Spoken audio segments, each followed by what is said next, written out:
আপনি কি জানেন দাঁত মাজার আগে জল পান করলে কোন রোগ ভালো হয়? মাথার পাকা চুল টেনে তুললে কি হয়? ঘুমানোর আগে কি করলে মশা কামড়ায় না? দুধের সাথে কি মিশিয়ে খেলে হাড় মজবুত হয়? বাড়ির কোন দিকে বেলগাছ লাগালে আর্থিক উন্নতি বাড়ে? এমন সব অজানা প্রশ্ন ও উত্তর সহ জানতে পারবেন এই ভিডিওর মাধ্যমে। তাই বন্ধুরা, ভিডিওটি স্কিপ না করে সম্পূর্ণ দেখুন এবং চ্যানেলে নতুন হলে চ্যানেলটি সাবস্ক্রাইব করে পাশে থাকুন। আজকের প্রথম প্রশ্ন, কোন খাবারকে ঘুমের মাসি বলা হয়? উত্তরটি হলো মিষ্টি আলুকে বলা হয় ঘুমের মাসি। এতে বিদ্যমান পটাশিয়াম ঘুমোতে সাহায্য করে। পরের প্রশ্ন, ঘুমানোর আগে কি করলে মশা কামড়ায় না? উত্তরটি হলো গন্ধ যাচাই মশা বেশ পারদর্শী। বেশ কিছু গন্ধের প্রতি আকৃষ্ট হলেও কিছু সুগন্ধ একেবারে অপছন্দ মশার। এর সুযোগ নিতে পারেন আপনি। বাজারে নানা রকম সুগন্ধি তেল কিংবা মোম পাওয়া যায়। এসবের মধ্যে ল্যাভেন্ডার, ইউক্যালিপটাস, লেমন গ্রাস এবং পেপারমিন্টের গন্ধ মশা সহ্য করতে পারে না। শোবার ঘরে এসব সুগন্ধ ব্যবহার করলে মশা দূরে থাকবে। পরের প্রশ্ন, ফ্রিজে আলু রেখে খেলে শরীরের কি ক্ষতি হয়? উত্তরটি হলো ফ্রিজে রেখে খাওয়ার অযোগ্য খাবারের মধ্যে প্রথমেই রয়েছে আলু। এতে আলুর স্বাদ যথেষ্ট বদলায়, রীতিমতো নষ্ট হয়ে যায়। হিমাগারে রাখা হলে আলুর স্টার্চ চিনিতে পরিণত হয়। এতে রান্না করা হলে আলুর স্বাদ বাজেভাবে মিষ্টি হয়ে যায়। এছাড়া আলুর চেহারায় কালো হয়ে যায় এবং তরকারিতে তা বিদঘুটে দেখায়। আলু সংরক্ষণের সবচেয়ে ভালো পরিবেশ হলো 50 ডিগ্রি সেলসিয়াস তাপমাত্রায় অন্ধকার স্থানে রাখা। আর এই উপায়ে 1 থেকে 3 সপ্তাহ পর্যন্ত আলু ভালো থাকে। পরের প্রশ্ন, কোন গাছে লাল সুতো বাঁধলে আয়ু বাড়ে? উত্তরটি হলো জ্যোতিষশাস্ত্রে বটবৃক্ষকে বিশেষ গুরুত্ব দেওয়া হয়। বটসাবিত্রী উপবাসে মহিলারা বটবৃক্ষের পুজো করে। বটগাছে লাল সুতো বেঁধে রাখলে আয়ু বাড়ে। মহিলারা দীর্ঘদিন সধবা থাকেন। অকাল মৃত্যুর আশঙ্কাও কেটে যায়। পরের প্রশ্ন, ফ্রিজে সবাই কাঁটা লেবু রাখে কেন? উত্তরটি হলো কাঁটা লেবু রাখার ফলে শাকসবজি বেশি দিন সতেজ থাকে এবং ফ্রিজে দুর্গন্ধ হয় না।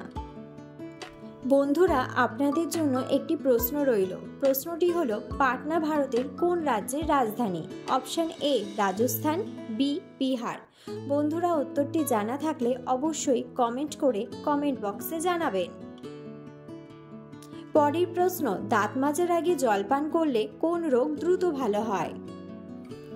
উত্তরটি হলো দাঁত মাজার আগে জল খেলে হজম শক্তির উন্নতি হয়। বদহজম অম্বল প্রতিরোধেও দারুণ সাহায্য করে বাসি মুখে জল খাওয়ার অভ্যাস। উচ্চ রক্তচাপের সমস্যায় ভুগছেন যারা, বাসি মুখে জল খাওয়ার অভ্যাস দারুণ কাজে দিতে পারে। রক্তচাপের সমস্যা নিয়ন্ত্রণে রাখার অন্যতম উপায় এটি। পরের প্রশ্ন, কোন পাত্রে দুধ রাখলে দুধ বিষে পরিণত হয়? উত্তরটি হলো তামার পাত্রে পানি ছাড়াও দই বা দুধ রাখা ক্ষতিকর। তামা দুধে উপস্থিত খনিজ এবং ভিটামিনের সাথে প্রতিক্রিয়া দেখা যায়, যা খাদ্য বিষক্রিয়ার কারণ হতে পারে। পরের প্রশ্ন, দুধের সাথে কি মিশিয়ে খেলে হাড় মজবুত হয়? উত্তরটি হলো আপনি দুধের সঙ্গে হলুদ, জাফরান মিশিয়ে খেতে পারেন, কারণ হলুদ ও জাফরানের প্রচুর পরিমাণে অ্যান্টিঅক্সিডেন্ট থাকে এবং থাকে অ্যান্টি ইনফ্ল্যামেটরির বৈশিষ্ট্য, যা আপনার হাড়কে ভেতর থেকে মজবুত করতে সাহায্য করবে। এমনকি আপনার জয়েন্টে যদি ব্যথা থাকে তাও কমবে। পরের প্রশ্ন, কোন ফল মানুষের রাগ, দুঃখ ও চিন্তা কমাতে সাহায্য করে? উত্তরটি হলো সাধারণত আপেল, কলা, বেরি, শসার মতো ফল খেলে মানসিক স্বাস্থ্য ভালো থাকে। পাশাপাশি ভিটামিন সি যুক্ত ফল খেলে সবচেয়ে বেশি উপকার পাওয়া যায়। তবে সাম্প্রতিকতম একটি গবেষণায় দেখা গিয়েছে ভিটামিন সি যুক্ত ফল খেলে মেজাজ উন্নত হয় এবং বিষণ্ণতা কমে।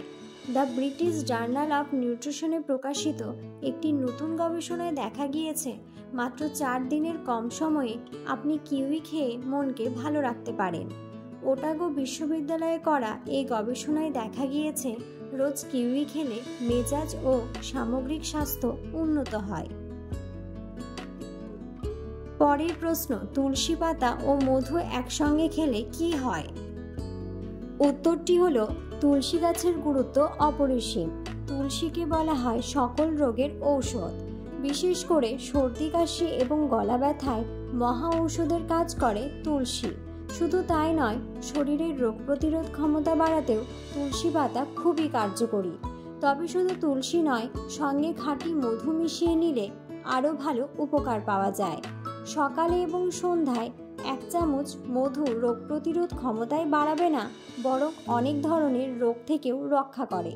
মধুর সঙ্গে তুলসী স্বাস্থ্যের জন্য খুবই উপকারী, কারণ এটি একটি শক্তিশালী ইমিউন সিস্টেম তৈরি করে এবং একটি সুস্থ অন্ত্রের বিকাশ করে। এছাড়াও তুলসীর সঙ্গে মধুর ব্যবহার অ্যান্টি ইনফ্ল্যামেটরির বৈশিষ্ট্যে পরিপূর্ণ, যা জ্বালাপোড়া এবং হার্টের ঝুঁকি কমাতেও সাহায্য করে। পরের প্রশ্ন, মাথার পাকা চুল টেনে তুললে কি হয়?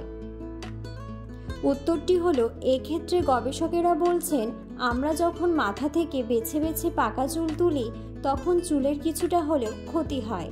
চুলের বৃদ্ধির গতি এবং নতুন চুল গজানোর স্বাভাবিক প্রক্রিয়া বাধাপ্রাপ্ত হয়, আর নতুন চুল গজালে আগের তুলনায় রুক্ষ হয়ে যেতে পারে। অনেক ক্ষেত্রে নতুন চুল গজাতে নাও পারে। পরের প্রশ্ন, কোন গাছ বাড়িতে রাখলে কখনো অশুভ শক্তির ছায়া বাড়িতে পড়ে না? উত্তরটি হলো, লোটাস টাইগার গাছ বাড়িতে রাখলে বাড়িতে অশুভ শক্তির ছায়া পড়ে না।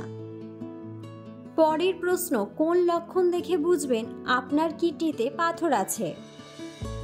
উত্তরটি হলো, ক্রমাগত বমি বমি ভাব এবং বমি কিডনিতে পাথরের সাধারণ লক্ষণ। বমি বমি ভাব এবং বমি হওয়ার কারণ হলো রেনাল পাথর গ্যাস্ট্রোইন্টেস্টাইনাল ট্র্যাকের স্নায়ুকে জ্বালাতন করতে পারে, যা কিডনির সাথে স্নায়ু সংযোগ শেয়ার করে। রেনাল ক্যালকুলির সাথে যুক্ত তীব্র ব্যথা ও বমি বমি ভাব এবং বমি হতে পারে। পরের প্রশ্ন, মেয়েদের কপালের মাঝখানে তিল থাকলে কি হয়? উত্তরটি হলো, হস্তরেখা জ্যোতিষ অনুযায়ী যে ব্যক্তির কপালের মাঝখানে তিল থাকে তারা অত্যন্ত ভাগ্যবান হন। যে ফিল্ডেই প্রচেষ্টা করুক না কেন তাতেই ভাগ্যের সঙ্গ পান এবং জীবনে সাফল্য লাভ করে। পরের প্রশ্ন, বাড়ির কোন দিকে বেলগাছ লাগালে সুখ সমৃদ্ধি ফিরে আসে? উত্তরটি হলো, বাড়ির উত্তর পূর্ব দিকে বেলগাছ লাগালে ভালো ফল পাওয়া যায়, সম্পদ প্রাপ্তি হয়, পাশাপাশি অশুভ কোনো ঘটনা থেকে মুক্তি মেলে। পরিবারের সুখ সমৃদ্ধি, শান্তি ও উন্নতির জন্য বাড়ির উত্তর দক্ষিণ দিকে বেলগাছ বসানো সবচেয়ে শুভ বলে মনে করা হয়। পরের প্রশ্ন, ঘুম থেকে উঠে আয়নাতে মুখ দেখলে কি হয়? উত্তরটি হলো, জ্যোতিষ মতে সকালে উঠে আয়না দেখলে তার একটা অশুভ প্রভাব সারাদিন আমাদের উপর কাজ করে। বাস্তুমতে সকালে ঘুম থেকে ওঠার পর আমাদের শরীর থেকে নেগেটিভ এনার্জি নির্গত হয়, আমাদের মুখে এই নেগেটিভ এনার্জির ছায়া পড়ে। তাই ঘুম থেকে উঠেই সেই অবস্থায় আয়নায় নিজের প্রতিচ্ছবি দেখলে আমাদের চোখের মাধ্যমে তা ফের আমাদের শরীরে প্রবেশ করে। বন্ধুরা, ভিডিওটি সম্পূর্ণ দেখার জন্য ধন্যবাদ।